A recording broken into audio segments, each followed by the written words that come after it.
So today I'm going to share with you how to make just a rosemary and basil with a little bit of oregano and thyme vegetable, just a baked grilled vegetable. So I use on this one little baby carrots and potatoes, and I've boiled these ahead of time and cooled them, and I'm just going to prepare them today for the bake. I'm using some cauliflower and some collards, big beautiful collard greens, and a little bit of a leek. So first of all, I'll prepare the collards. These are all about the same level for cooking now, so I can add them all to my oven at the same time. So I just section the collard off into 4 pieces, and then I roll it so that I can just get little small pieces, and maybe hit that with crossways. You could use kale here or Brussels or any other green. Could you pause a minute, Greg?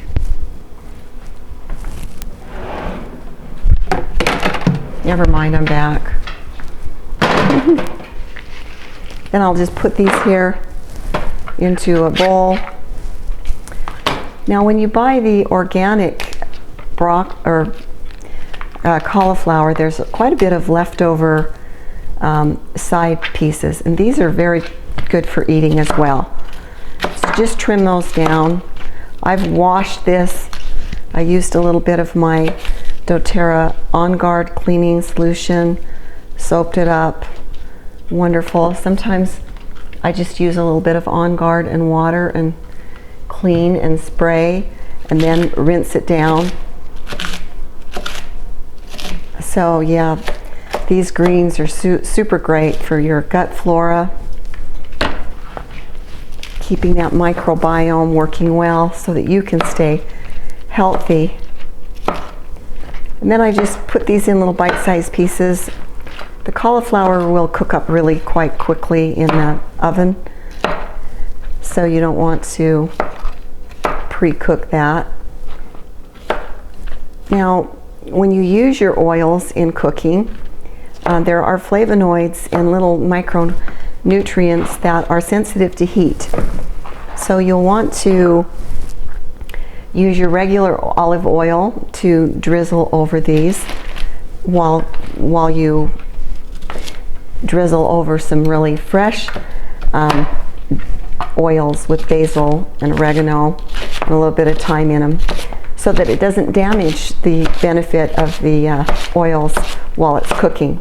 You want to preserve that, just like you don't want to use your extra virgin olive oil to cook with. You use that for, it won't hurt it, and it can take high temperatures, but whenever oils are steaming or losing their really great nutrient value, you want to avoid that.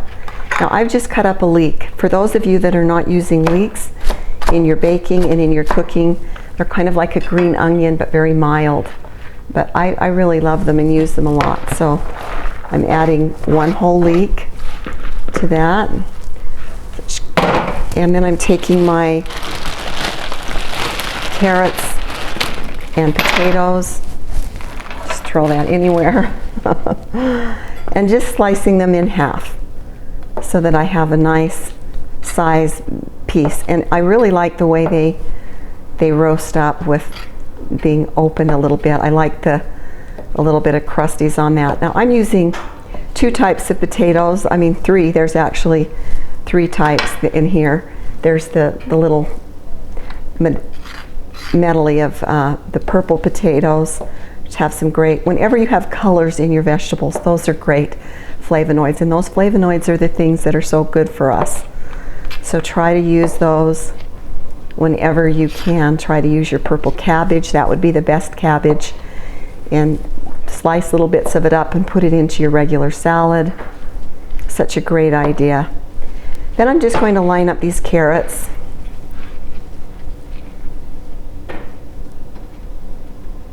And you could slice them either way. I'm just going to slice them straight through. So I have nice size, bite-sized little pieces. I really love the flavor of big carrots. A lot of times I'll get them at the Asian store. So it's just whatever works for you. Sometimes these are easier, but if you haven't tried the really nice, big, thick carrots and cut those up and cook them, you are missing out. You just want them to be as generic, or all generically about the same size when you finish cutting them up, you know, so that it looks symmetrical.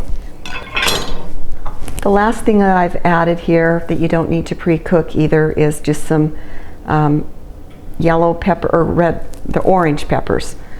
I've cut up a half of a little bit more than a half of one of these red onions, and a little bit of small green onions. So you can see that's in there. Here's a piece that I didn't get small enough. So now I've got some herbs to put on here, and you know, ultimately you want to put your herbs and seasonings on after things are cooked, because you're going to preserve a lot of the powerful nutrients that you can get in them. But I want these to be very savory, so I'm going to add some now and then some when they come out. So I'm adding first 2 teaspoons of dried parsley, and then I'm taking 1 heaping teaspoon of Italian seasoning. And I'm just going to crush that down to kind of break apart the herbs and what I'm doing is just crushing it between my fingers as I put that in. You make sure your herbs are still fresh, make sure they have a lot of aroma. I really like the flavonoids and the color of paprika in with my veggies, so I'm adding 1 heaping tablespoon of paprika. Whenever you have those wonderful colors in your herbs, you know those are good for you. I really love basil, such a wonderful, and I've got some freeze-dried basil here, and I'm doing the same thing with that, just kind of crushing it, rubbing it back and forth. This takes a little heavier rub, so I'm giving it a real hard rub. There we go. Okay, with that I'm going to be adding some salt. I've got a gourmet salt here with some different, instead of just pure salt, it's got a few spices in it. Look for things like that. I love the sea salt. I love the real salt with the minerals in it. Be sure you're taking your iodine. Get a drop a day, you need that. We're not getting enough of it. Now basically when I pour my oil over here, this is going to be baked. So if I'm using an extra virgin olive oil, you should just preserve and use the regular extra oil, or regular olive oil. You don't need the extra virgin. So I've just got some regular canola oil in here with some olive oil, and I'm going to pour that over the top of my veggies. Not too much, just 3 tablespoons. You don't want to put more fat on. I mean, this is still very dense calorie fat. You just want to use enough of it. It's good for you, especially when you take it, you know, raw. I mean, without cooking it. Those omega oils are, especially the 6 and 9, we get a lot from our food. And then just pour that over. Notice how I sort of caught it to spread it in. And cumin is another great seasoning. I'm just going for the Mediterranean, the rosemary, basil, thyme. Okay, then pour that out onto a baking dish and bake that for 350 for 20 to 45 minutes. So bake it until it's nice and crispy. You see some little colors. Put some of those potatoes up so you can get the browning on them that you love. And I'll be back.